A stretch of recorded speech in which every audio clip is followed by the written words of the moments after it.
네, 지난주에 우리가 살펴본 것은 그 엘리멜렉의 가문이 모압에서 완전히 이제 망했는데, 그 엘리멜렉도 죽고 두 아들도 죽고 세 과부만 남았는데, 남은 과부 시어머니 나오미와 두 며느리 중 한 명 룻이 함께 베들레헴으로 돌아오는 그 장면을 우리가 살펴보았습니다. 돌아오는 길에 나오미는 두 며느리 다 친정으로 돌아가서 새롭게 결혼을 하고 새로운 인생 살아라, 그렇게 권면을 하는데, 그 중에 오르바는 돌아갔고, 나오미는 룻은 어머니가 계신 곳에 나도 있고, 어머니가 떠나시면 나도 떠나고, 어머니가 모시는 하나님 나도 하나님으로 모시겠다, 그러면서 나오미를 붙쫓아 이렇게 왔습니다. 거기에서 나오미가 먼저 두 며느리에게 보여준 헤세드에 대해서 우리가 살펴보았고, 이 며느리 룻이 시어머니 나오미에게 보여준 그 헤세드를 또한 살펴보았습니다. 그렇게 돌아온 이 나오미와 룻, 이들이 다시금 이제 회복되고, 나중에 우리가 결론 다 알고 있는 바대로 다윗의 할아버지 오벳이 태어나는 그런 그 역사적 과정을 이렇게 연출을 하는데, 그 모든 일들을 통해서 하나님께서 이 가정을 회복하고 새롭게 해주는 그 중요한 포인트, 회복의 첫걸음, 지난주에 우리 그 설교 제목이 회복의 첫걸음이었거든요. 그 첫걸음은 뭐라고 그랬습니까? 떠난 자리로 돌아가자 였습니다. 그죠? 떠난 자리로. 이 나오미가 떠난 자리 베들레헴으로 돌아갔습니다. 마찬가지로 우리가 그 돌아온 탕자의 비유에서 예수님께서 말씀하신 그 돌아온 탕자가 완전히 몰락해가지고 먹을 것도 없고 돼지 치는 목동이 되는데, 돼지가 먹는 쥐엄나무 열매조차 먹지 못하는 그런 공고함 속에서 떠올린 게 뭡니까? 아버지의 집이었습니다. 아버지의 집. 자기가 떠나온 자리, 그곳으로 다시 돌아갔을 때에 모든 것들이 회복됐다라는 거죠. 우리 또한 살아가다가 공고해지면 우리가 어디서부터 잘못됐는가, 그것을 살펴보고 그 떠나온 자리, 잘못된 그 자리를 다시 돌아가는 것이 회복의 첫걸음이다 하는 것을 우리가 지난주에 우리가 살펴봤습니다. 오늘은 계속해서 베들레헴에서 나오미와 룻이 살아가는 현실 속에서 하나님은 또 어떻게 일하시는지 그것을 살펴보겠습니다. 이방 모압 출신인 며느리 룻은 자기와 자기 시어머니 나오미가 먹고 살 수 있도록 하기 위해서 밭에 나가서 일을 했습니다. 마침 그때가 보리 추수할 때였기 때문에 들판에 나가서 추수하는 사람들 틈에서 그 추수가 끝난 뒤에 남아있는 그 곳에 떨어진 이삭을 주우러 그렇게 나갔습니다. 이삭 줍기, 여러분들도 이삭 줍기 해보셨나요? 시골 출신은 다 해보셨을 텐데 도회지 출신은 잘 모르시겠죠? 이삭 줍기 하면 뭐가 떠오르십니까? 밀레의 그 19세기 사실주의 화가 밀레 이삭 줍기 그 그림이 떠오르죠? 보면 세 여인이 두 사람은 꼬부려서 죽고 간 사람도 이렇게 준비하고 살피고 있는 그런 장면인데, 거기에 보면 따스한 하나님의 햇살이 이렇게 옷에 이렇게 비치는 게 봅니다. 고단한 삶의 그 무게, 그 여인들, 가난하고 불쌍한 그 여인들의 그 삶의 무게가 얼굴이나 손이나 이런 데 시커멓게 탄 색깔에서 보이고, 그 옷에 아주 밝게 빛나는 그런 하나님의 그 은혜가 함께 보이는 참 잘 그려진 사실주의, 아주 세부적으로 현실하고 이렇게 다 함께 그리는 그런 화풍이 그때 처음 나왔는데 참 잘 그린 그림이고, 제가 어릴 때 보면 이발소에 그게 다 걸려 있었습니다. 제가 이제 이삭 죽기 생각하면 제가 어릴 때에 이삭 죽기 했던 그 일이 생각납니다. 시골에서 자라신 분들 기억나겠지만 보리 베고 난 후나 또는 벼를 베고 난 후에 그걸 이제 걷어서 다 수확을 하면 그 빈 밭에 가서 이삭을 줍습니다. 어, 우리 아버님도 그때 우리 집이 좀 가난했어요. 그래서 한 해 농사 지어서 양식이 다 해결이 안 됐습니다. 그럼에도 불구하고 그, 추수를 하고 난 뒤에 이삭을 줍지 못하게 하셨어요. 우리 밭에서는 왜 그랬겠습니까? 다른 사람이 줍도록, 집에 농사 없는 사람들이 줍도록. 그리고 가만히 나중에, 그때는 잘 몰랐는데 나중에 보니까 이 성경 말씀대로 하신 것 같아요. 우리 아버님은 20대 때 선교사로부터 전도를 받았는데 나중에 이제 떠났어요. 믿지 않으시고 떠나시고 돌아가실 때까지 불경 들으시면서 그래 이제 세상을 다 사시고 가셨는데, 그런데 저희들한테 가르쳐 주시는 어떤 교훈들 있잖아요. 그 교훈들은 성경 말씀대로 그렇게 가르치셨어요. 이삭 줍기도 그게 생각납니다. 이삭 알뜰하게 주면 안 된다. 그렇게 말씀하시고 그냥 가자고. 그러면 우리 동네에도 그 농토가 하나도 없는 집이 여러 집 있었거든요. 그런 사람들은 이삭 주어야지 그지 그나마 조금이라도 또 그게 되었습니다. 그리고 우리 초등학교 때는 이 추수를 하고 그다음에 모내기 하고 이럴 때에 방학이 있었어요. 짧은 방학. 가정 실습 해가지고 집에서 이제 이 생활을 실습하라는 거죠. 2주간의 방학이 있었어요. 봄에도 여름에고 초여름 6월 초 그때 하고 그다음에 10월 말쯤 이럴 때에 2주간의 방학이 있었어요. 그러면 이제 열심히 집에 가서 농사를 돕도록 그렇게 했죠. 농사 없는 사람들은 또 다른 집에 가서 일을 하고 이러지 않습니까? 저희 때는 또 애들도 많이 낳고 그래가지고 부모들이 일하러 가면 동생 돌보고 뭐 하고 하느라고 많이 바쁘고 가정실습 기간이 지나도 결석하는 아이들이 많이 있었어요. 근데 가정실습 기간이 끝나면 학교에 보리 추수할 때는 보리 한 대, 벼 추수할 때는 벼 한 대를 갖고 오게 했어요. 그 이삭죽기가 한자말로 낙수수집이죠. 낙수를 한 대씩 갖고 오게 했어요. 그걸 가지고 아마 학교에서 교보제를 구입을 하고 뭐 이런 식으로 정부에서 주는 어떤 예산이 부족한 부분을 조금 메꾼 것 같아요. 정확히는 제가 어려서 잘 모르지만. 근데 모두들 다 내는데 못 내는 애들이 있었어요.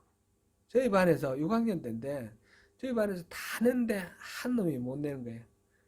근데 아침에 조회할 때마다 선생님이 너 갖고 왔나? 못 갖고 왔습니다. 그거 왜 못 갖고 왔나? 근데 이미 그때는 이제 빈밭이 없는 거예요. 이미 그때가 여름이었는 것 같은데 보리를 다 베고 나면 그거를 갈아가지고 거기에 모내기를 해서 벼를 심는단 말이죠. 그러면 가서 주울 데도 없어요 이미. 그런데 계속해서 이 한 명이 못 내고 남아 있는 거예요. 어느 날 청소를 다 하고 난 뒤에 쓰레기를 버리기 위해서 쓰레기 소각장 갔는데 그때 그 낙수 수집한 거 낼 때마다 확인서 이렇게 도장 찍은 표가 있었거든요. 표를 하나 주워왔어요. 누가 주워와서 야 이거 그 친구가 이름이 지금 생각나는데 김철인데 김철이 못 냈는 거 이거 우리 내자고 그래가지고 제가 그때 반장이었거든요. 그래 냈어요. 다음날 냈는데 그 모든 거 관리하시는 분 옛날에 우리 소사라 그랬죠. 소사께 우리 담임선생님이 물어보니까 최근에는 그거 갖고 온 사람이 없는 거예요. 그러니까 이거 어디 주워서 낸 거를 분명히 해줬죠. 그런데 저희 형님이 그때 우리 학교 선생님이셨어요. 교무 선생님. 우리 담임 선생님 형님께 그 말씀을 드린 거예요. 우리 저녁에 왔더니 형님이 이리 오너라 해가지고 가서 여기 앉아라. 그래 앉아가지고 오늘 이런 일이 있었나? 그래, 네 있었습니다. 너 그거 왜 그걸 주어서 줬냐? 그냥 청소하다가 이렇게 얘가 못 냈으니까 그냥 줬습니다. 그랬더니 그럴 리가 없다는 거예요. 뭘 대가를 뭘로 받기로 했냐? 그렇게 물으시는데 아이고 암만 그게 아니라고 해도 안 믿으시는 거예요. 그래가지고 회초리를 해오느라 해서 회초리 5개 해가지고 꿇어 앉아가지고 맞기 시작하는 거예요. 그럼 맞기 시작하는데 아프기는 아프고 이유를 뭐 생각해도 뭐 생각도 안 나고 왜냐면 다른 이유가 없었거든요. 우리 반에 못 내는 한 놈 있어가지고 걔 이거 4개 해주려고 그런 그거밖에 없었는데 나중에는 맞다가 이제 생각해서 그 읍내에 문화교실이 오는데 문화교실 그게 20원이라고 그래 20원 갖고 오라고 그랬다고 그렇게 이제 제가 거짓말로 이유를 댔어요. 그러니까 이제 더 이상 안 맞았죠. 그래서 형님이 하시는 말씀이 어릴 때부터 이거 선생님께 거짓말을 했는데 그 거짓말하는 게 나중에 크면 사기꾼 된다고 그 돈 달라면 돈 줄 텐데 왜 그렇게 나쁜 짓 하냐고 다시는 그러지 말라고 그러셨는데 우리 형님 너무너무 좋으신 분이거든요. 지금 아직도 살아 계세요. 저보다 23살 위에요. 너무너무 훌륭하시고 좋으신 분이신데 그때는 제 이야기를 안 믿어주셔서 너무너무 야속했고요. 나중에는 그 안 맞으려고 거짓말을 해가지고 제가 완전히 새끼 사기꾼이 됐는데 그것도 너무너무 억울했어요. 그러면서 이제 이 이삭죽기 하면 그게 생각나는 거죠. 이삭죽기 하면 밀레이 이삭죽기가 생각나는 게 아니라 어릴 때 그게 생각나는 거예요. 학교에서는 왜 그걸 그때까지 벌써 그 이삭 죽을 때 시기로부터 한 달이 지나갔는데 왜 맨날 세워가지고 너 왜 안 갖고 왔냐 그걸 추궁을 했는지 이해가 안 돼요. 그냥 적당히 넘어가야 되는데 그죠? 뭐 못 갖고 왔으면 못 갖고 왔구나 넘어가야 되는데 햇세드가 없어서 그런 거예요. 이 궁핍한 자, 가난한 자의 그 처지를 생각하는 배려 이게 부족했던 것 같아요. 너무 원칙적으로 우리 선생님이 우리 담임 선생님도 참 좋으신 분, 훌륭하신 분이었는데 원칙 이걸 너무 이제 이렇게 강조하신 것 같아요. 그래도 세월이 지나가도 항상 그게 생각납니다. 쓸데없는 얘기 너무 오래 길게 해서 죄송합니다. 성경에서 나오는 이 나옴이나 룻처럼 생계가 어려운 사람들이 있을 때 친척과 공동체가 그 사람 생계를 책임지도록 되어 있었습니다. 그 이전에는 그 집안이 또 부지런히 살려고 애를 써야 되겠죠. 그러기 위해서 이렇게 추수를 할 때 이 모퉁이에 있는 것들은 베이지 않도록 했어요. 이게 참고로 레위기 19장 9절 10절 우리 한번 찾아보겠습니다.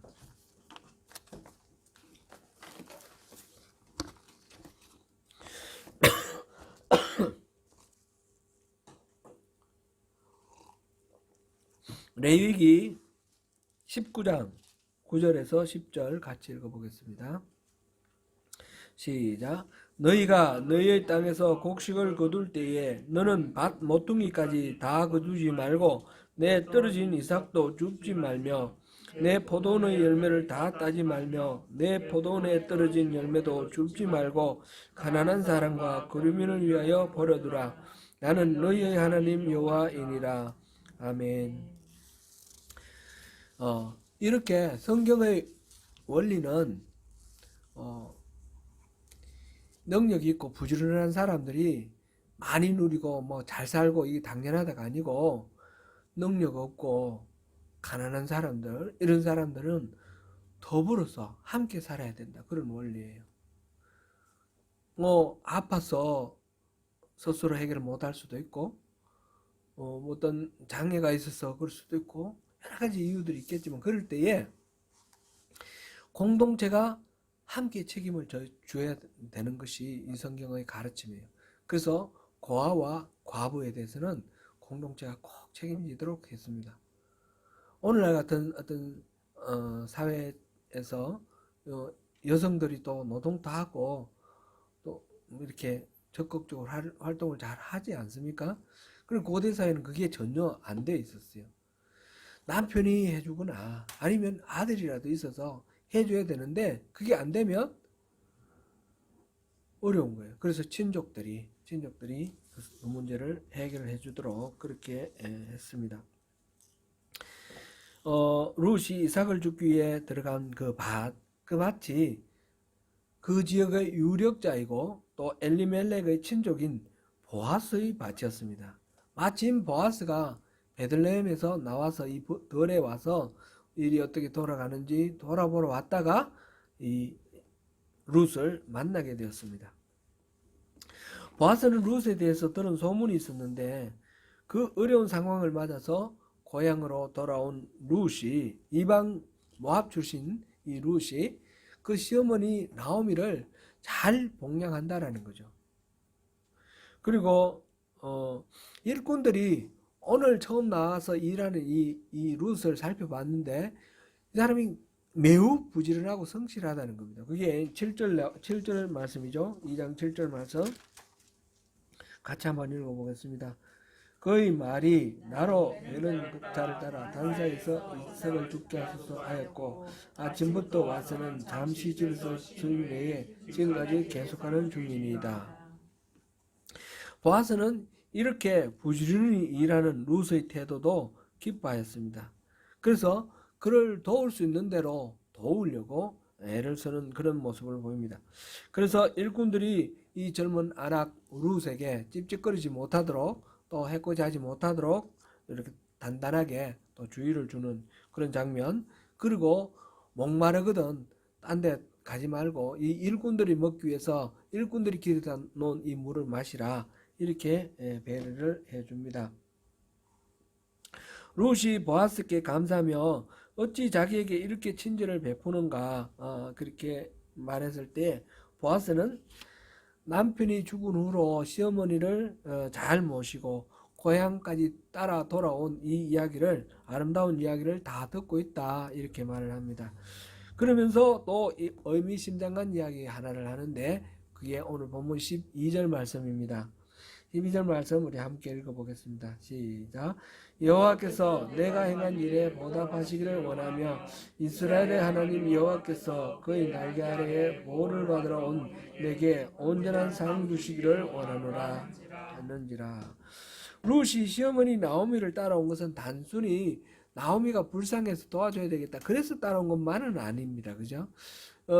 그 자세한 설명은 없지만 분명히 룻의 삶을 나오미의 삶을 통해서 룻이 하나님이 어떤 분이신지 느끼는 바가 있었을 것입니다. 물론 그 아비멜렉이 죽고 자기 남편이 죽고 또 이렇게 시동생인지 뭐 이렇게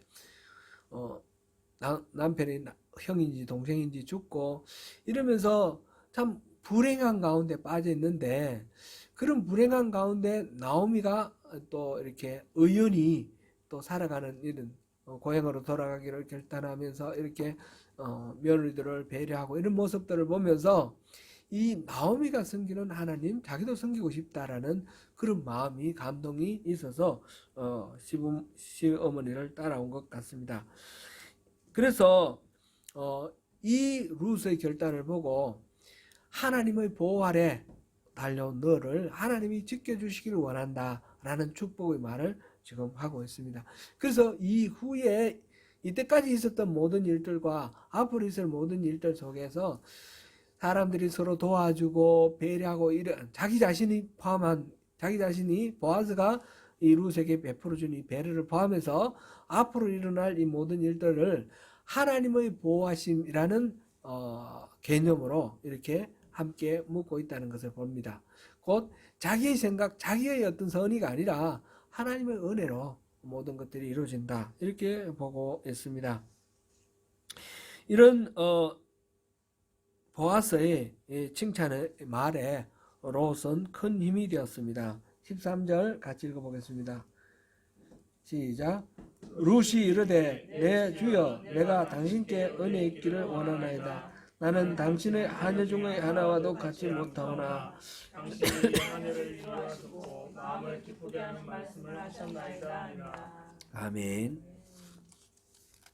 이렇게 또 자기 스스로를 하녀보다 못하다 이렇게 낮추면서 또 겸손하게 또 감사의 표현을 하는 이 룻의 모양이 또 보아스에게는 또 이쁘게 보이는 것이죠. 그래서 보아스는 더 이 룻을 돌봐주라고 또 일꾼들에게 이야기를 합니다.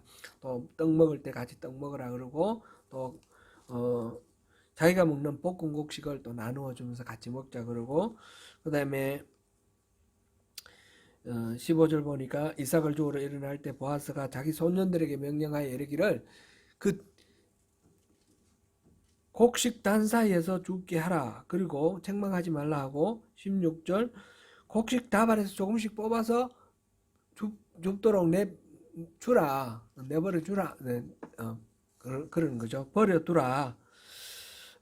실제로 내버리는 것이 아니고 일부러 이렇게 빼놔서 그 룻이 줍도록 그렇게 하라. 그런 이야기입니다. 이렇게 룻은 또 시어머니를 살리기 위해서 또 이렇게 긍휼을 베풀면서 열심히 부지런히 일하는 그런 햇새들을 보여주고 있고, 보아스는 또 보아스대로 이 룻에게 최대한 자비를 베풀고 있는 그런 장면을 봅니다. 이렇게 룻이 보아스를 만나고 보아스의 친절한 배려를 받는 이 일로 인해서 나중에 룻과 나오미가 살아나게 되고, 또 보아스가 룻과 이렇게 결혼을 하면서 오벳을 낳는데 그 다윗의 할아버지 오벳이 되죠.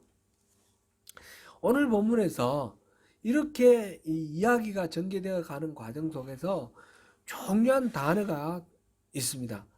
오늘 이 어떤 흐름을 이끌어가는 아주 키가 될 수 있는 그런 중요한 단어가 하나 있는데, 그것이 3절에 우연히라는 단어입니다. 우연히.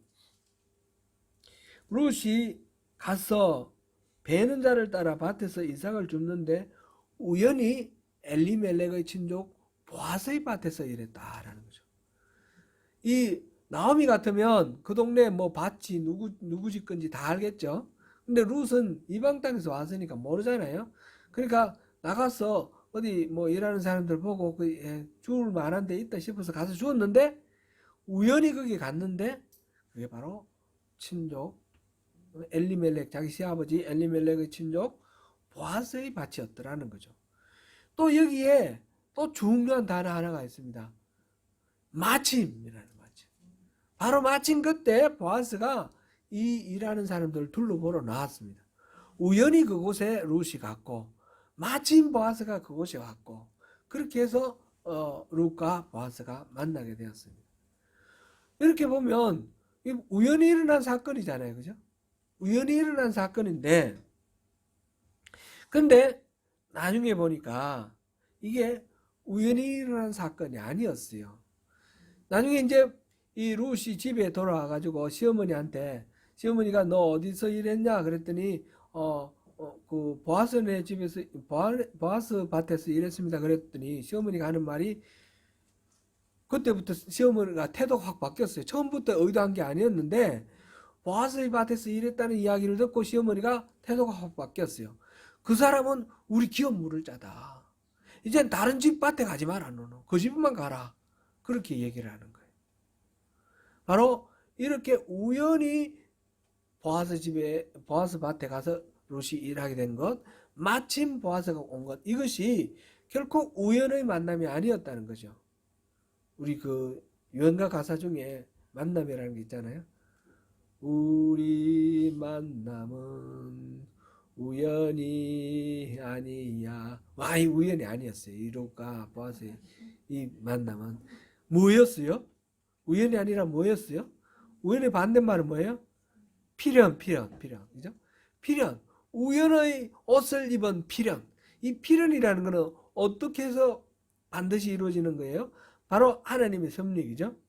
우리 집사님 말씀하신 그 하나님의 섭리라는 거예요. 겉으로 봤을 때는 우연히 일어난 일이지만 이 우연히 일어난 일 배후에 하나님의 섭리가 감추어져 있었다는 거예요. 우리 이 처음 서두에 그 말씀을 우리 나눴습니다. 이 룻기나 에스더 같은 경우는 더 분명합니다. 그런 부분이 하나님이 일하시는 것 같지 않아요. 모든 게 우연히 벌어지는 일 같아요. 근데 가만히 보면 우연히 벌어진 일이 아닙니다. 하나님이 뒤에서 숨어서 일하고 계셨던 거예요. 우리가 인생 살다 보면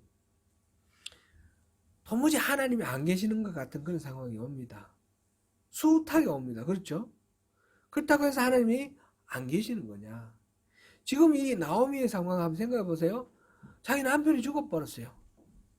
그리고 이제 아들 덕 좀 보려고 며느리 보고 좀 살려고 했는데 아들 둘 다 죽어버렸어요.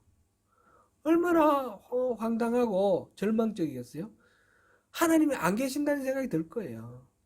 아니면 이제 나오미의 고백대로 하나님이 나를 징계했다, 나를 벌 주셨다 이렇게 생각되는 거예요. 하나님이 안 계시는 건 아니고 살아 계시긴 한데 나를 좋아하시고 사랑하시고 보호하시는 것이 아니라 나를 미워하시고 나를 징계하신다 이렇게 생각되는 거예요. 그러니까 얼마나 절망적인 그런 상황입니까? 그런데 보니까 하나님은 그 모든 일들 뒤에서 또 숨겨놓은 히든 카드를 하나씩 꺼내시는 거예요. 우연히 보아스 밭에 가서 롯이 일하게 하시고, 우연히 때마침 그때 보아스가 와 있게 하시고, 그래서 이 두 사람이 만나는 걸 통해서 나오미가 깨달았습니다. 아, 이건 하나님이 일하고 계시는구나. 그래서 너 다시는 다른 집에 가서 일하지 마라. 다른 밭에 가지 마라. 그곳에만 일하라. 그렇게 말을 하는 거죠. 사랑하는 성도 여러분, 눈에 보이지 않지만 우연의 옷을 입고 하나님께서 이렇게 우리 삶의 깊은 곳까지 오셔서 섭리하시는 그런 일들이 너무너무 많습니다. 어떤 경우에도 우리가 쉽게 좌절하고 단정해서 낙심하고 주저앉을 그런 일은 없다는 것을, 이 절망에 빠진 이 나오미의 입장에서 우리가 다시 한번 생각하시면서 하나님의 그 은혜를 누리시는 저와 여러분이 되시기를 축원합니다.